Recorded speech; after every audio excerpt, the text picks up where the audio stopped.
राम का नाम लेते हैं, आप भजन गाते हैं, अब मुख में आप अशुद्ध भोजन डालते हैं या शरीर में अशुद्ध भोजन देते हैं, अब बताइए कभी भजन शुद्ध होगा?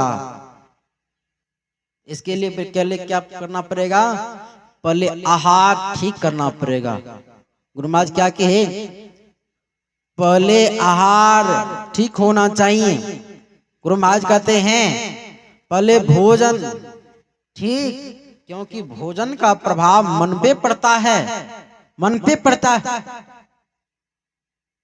आजकल तो मैं देखता हूं मां लोग जब भोजन बनाती है तो दूसरा का निंदा भी करती है, छलनी भी चलाती है। मन में कुछ और सोच रही है, छलनी चला रही है, भोजन बना रही है। आप मन में सोच करके जो भोजन बना रहे हैं, क्या वह भोजन पे प्रभाव पड़ेगा कि नहीं? पड़ेगा ना। अब वह भोजन जो जो करेगा उस पर प्रभाव पड़ेगा कि नहीं? उसके मन पर प्रभाव पड़ेगा कि नहीं? नहीं पड़ेगा। तो आपके बनाने से, आपके भोजन कराने से सारे व्यक्ति में तुम खंडित हो गए ना। इसलिए संत लोग कहते हैं जैसा खाओगे अन्न वैसा हो जाएगा मन। इसलिए पहले भोजन दृढ़ होना चाहिए। प्रथम समारोह, प्रथम क्या? भोजन को संभालना चाहिए, तब रस रस जानो, तब रस रस आप जान पाएंगे।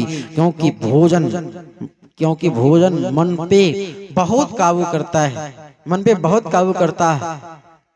तब हमें गुरु का पहचान होगा, तब हमें गुरु का पहचान होगा। कोई तो कहेगा महाराज हम तो सच में ही भगवान का दर्शन कर लिया हूं, अब क्या चीज की कमी? इस कथा को ध्यान से सुनिएगा।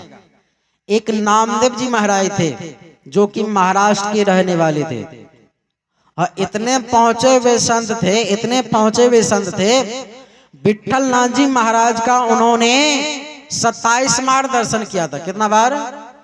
27 बार। हम लोग को 1-2 बार भी दर्शन नहीं होता है। उन्होंने कितना बार दर्शन किया? 27 बार। आप लोग को दर्शन हुआ है? बताइए, किसी को एक बार दर्शन हुआ? लेकिन नामदेव जी महाराज को 27 बार भगवान विठल ने दर्शन दिया। एक दिन उसी नगर में नामदेव जी महाराज की जैसे एक संत ज्ञानदेव जी महाराज, उनकी जो बहन थी वो भी बहुत भक्तिनी थी, भक्तिनी थी, ध्यान भजन में बहुत चाह रखती थी। देखिए ना, सब कुछ में मैया लोग आगे, सत्संग में मैया आगे, पूजा पाठ में मैया आगे, हर काम में मैया आगे। अब देखिए ना, जहां लड़ाई होगा वहां मैया आगे रहेगा। अगर द्रौपदी नहीं कहती कि अंधा का बेटा अंधा, तो क्या महाभारत होता? नहीं होता। अगर सीता साथ में नहीं रहती तो क्या राम को रावण के यहाँ जाना पड़ता? नहीं जाना पड़ता।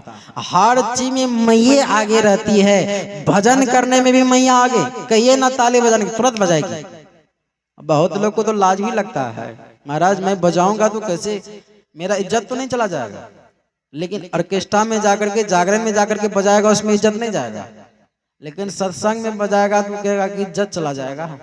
यहाँ सम्मान खोजता है, यहाँ इज्जत खोजता है। क्यों महाराज? आप अभिमान, संत लोग महात्मा लोग कहते हैं तजिए अभिमान।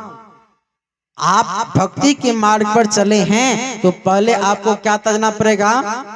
अभिमान को, अभिमान को। आप देखिए पद आने के बाद अभिमान तो हो ही जाता है, नहीं हो जाता है? अभिमान हो जाएगा। साधारण व्यक्ति कहीं मुखिया से दोस्ती हो जाए, देखिए कितना मटक मटक के चलता है। कहीं उससे बड़े विधायक से दोस्ती हो जाए तब देखिए कितना होता है। और उससे बड़े कहीं मंत्री से दोस्ती हो जाए तब देखिए कितना मस्ती है। कहीं उससे बड़े प्रधानमंत्री से दोस्ती हो जाए, देखिएगा चपरासी को प्रधानमंत्री का चपरासी, जितना घमंड में प्रधानमंत्री नहीं रहते उतना घमंड में वो रहते हैं।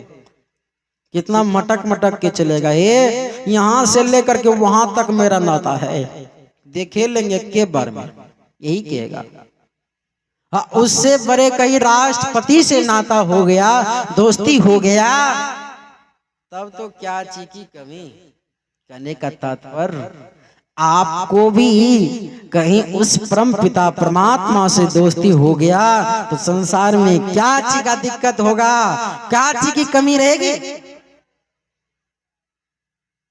नाता एक राम जी से, आप सिर्फ नाता उनसे जोड़े तो जुड़ेगा कैसे, उसके लिए गुरु करना पड़ेगा, गुरु करना पड़ेगा, तब तो। बिना गुरु महाराज कहते बिना गुरु की कृपा पाए नहीं जीवन उधारा है। बिना गुरु का ज्ञान नहीं हो सकता। और एक शब्द में गुरु महाराज कहते हैं गुरु बिनु ज्ञान नहीं और गुरु बिनु ध्यान नहीं। जब तक आप गुरु नहीं करेंगे तब तक ज्ञान भी नहीं होगा, उसके बाद तब तक ध्यान भी नहीं बनेगा। ध्यान भी करने के लिए गुरु ही बतलाते हैं और ज्ञान भी गुरु ही देते हैं। आप लोग कहेंगे महाराज हमारा बेटा तो इंजीनियर है, डॉक्टर है, प्रोफेसर है, क्या चीज की अब कमी है, ज्ञान नहीं है, ज्ञान नहीं है। आध्यात्मिक भौतिक दोनों ज्ञान रहना चाहिए।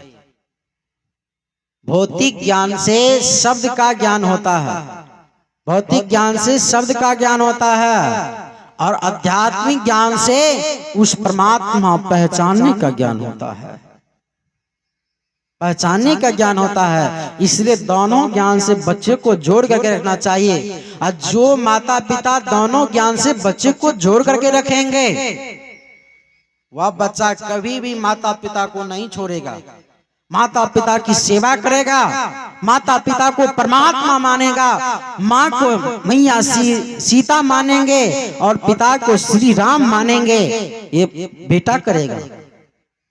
जो गुरु के शरणागत में है, जो सत्संग सुना है, जो संतों महात्मा के दर्शन किया है, वह कभी नहीं आपको भूल सकता है, कभी नहीं भूल सकता। यहाँ तो थोड़ा सा वो होता है तो हम अहंकार में चूर हो जाते हैं, लेकिन भगवान श्री कृष्ण कहते हैं कि अहंकार ना करना, जिंदगी में तकदीर बदलती रहती है, दर्पण वही रहता, बस तस्वीर बदलती रहती है। जैसे कि एक आईना में, आईना के सामने जाइए, दर्पण के सामने जाइए तो आप जाइएगा तो आपका रूप दिखाई देगा ना, हो जाएंगे तो उनका रूप दिखाई देंगे, जो व्यक्ति जाएंगे उसका ही रंग दिखाई देंगे। उसी प्रकार से आपका शरीर वही रहेगा, लेकिन समय के साथ झूल जाएगा, लटक जाएगा। बताइए आज से पहले जो आप होंगे, जितना जवान अभी हैं, पहले जितना शक्ति होगा अभी उतना शक्ति है नहीं है, नहीं है। तो क्यों हम गुमान करें? इस शरीर किसी का सब दिन रहा है, एक जैसा रहा है नहीं रहा है। हम लोगों को कभी गुमान नहीं करना चाहिए। नामदेव जी महाराज को अहंकार हो गया, अरे अब तो हमें सब भगवान का ही रूप मानते हैं, अब हमें सब भगवान का ही रूप मानते हैं। एक आसन पे विराजमान होकर के, एक आसन विराजमान होकर के और वो सबको दर्शन देती थी, सबको दर्शन देते थे। एक दिन ज्ञानदेव जी महाराज की बहन जो थी वो भी बहुत भक्तिनी थी। वो कहने लगी कि भैया साधु महात्मा को बुला करके भोजन करवाना चाहिए। भोजन दान, वस्त्र दान, द्रव्य दान, ज्ञान दान, ये 4 दान संसार में होना चाहिए, 4 दान देना चाहिए।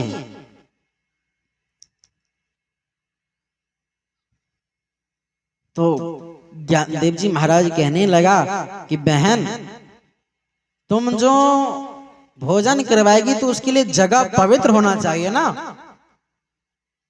तो उसी महाराष्ट्र में एक गोरा कुम्हार था, गोरा कुम्हार, वो भी बहुत भक्त था। प्रत्येक दिन भगवान की पूजा करता था, प्रत्येक दिन भोग लगाता था, भोग लगा कर के खाता था। उनके यहाँ कभी मांस मछली नहीं बनता था, इतना बड़ा भक्त। वो लड़की कहने लगी कि भाई साहब, एक काम करते हैं, सभी साधुओं को बुला करके गोरा कुम्हार के यहाँ मैं बुलाती हूँ। तो ज्ञानदेव जी महाराज सभी महात्माओं को निमंत्रण भेजवाया, और निमंत्रण भेजवा करके